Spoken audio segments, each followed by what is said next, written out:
CPR হচ্ছে কেবল jogging শেষে কৃত্রিম উপায়ে শ্বাস প্রশ্বাস এবং হৃদস্পন্দন ফিরিয়ে আনার প্রক্রিয়াকে সিপিআর বলে।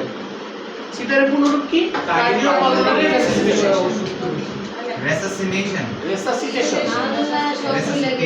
না না রেসাসিটেশন। রেসাসিটেশন।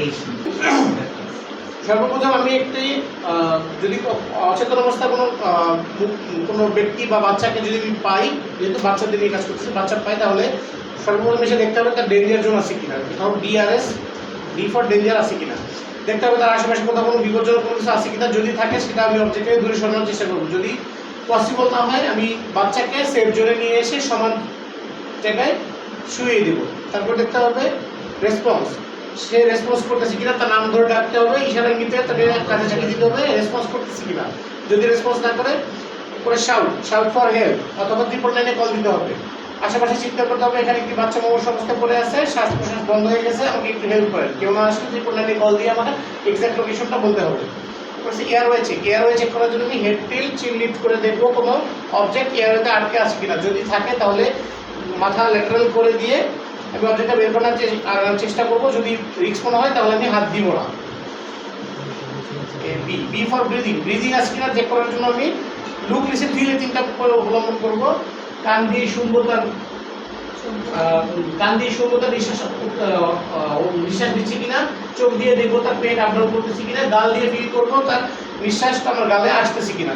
যদি না আসে এরপরে সার্কুলেশন, তার যেহেতু বাচ্চা এই জন্য আমি তার রেডিয়াল পয়েন্টে চেক করবো, তার পালস।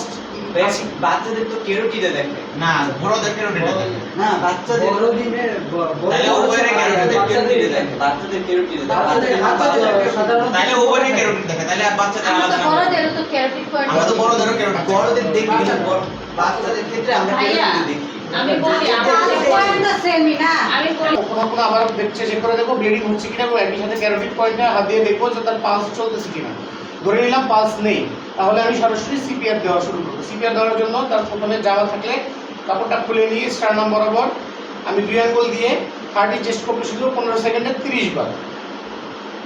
এমনভাবে দিব যাতে 1.5 ইঞ্চি পরিমাণে ডাউন হয়, বুকের গভীরতা 1.5 ইঞ্চি, গভীরতা 1.5 ইঞ্চি পরিমাণে হয়। এখানে কার নাম উল্লেখ করতে হবে? হ্যাঁ বের। হ্যাঁ বলবে। কোথায় দিতেছেন বলবেন না। হ্যাঁ বলবেন। 15 সেকেন্ডে 30 বার চেস্ট কম্প্রেশন দিব এবং নাক বন্ধ করে চিন লিফট করে একটু রেস্কিউ ব্রেথ দিব। যদি অস্বস্তি ফিল হয় মুখে সুতি কাপড় দিয়ে দিব, বাচ্চার মুখে লাল থাকলে মুছে নিব। এই প্রক্রিয়া চলমান থাকবে যতক্ষণ না তার পালস এবং ব্রিদিং ফিরে আসতেছে অথবা আমার রেস্কিউ টিম না আসতেছে। রেস্কিউ টিম আসতে পরে আমি রেকর্ড চেক করে বাচ্চাকে তার কাছে বুঝিয়ে দিব এবং রেকর্ড চেক করে একটু কপি তাকে দিব, একটু করে আমি নিজে দিব। সম্ভব হলে আমি বাচ্চার সাথে যাবো, সম্ভব অবশ্যই হবে কারণ আমি একজন কেয়ারগিভার, বাচ্চার সাথে যাবো।